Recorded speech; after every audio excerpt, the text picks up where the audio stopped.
ফ্যাসিবাদ ও স্বৈরাচার পতনের ইতিহাস জানতে হলে 2013 সালের 5 মে শাপলা চত্বরের গণহত্যার ইতিহাস জানতে হবে।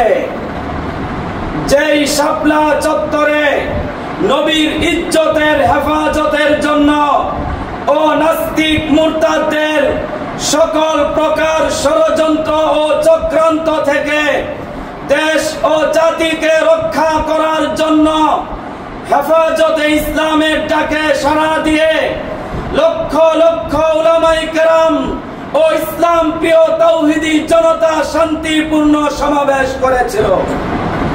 কিন্তু সেই শান্তিপূর্ণ সমাবেশে ফ্যাসিবাদ ও স্বৈরাচারের পালিত সন্ত্রাসী বাহিনী হামলা চালিয়েছিল।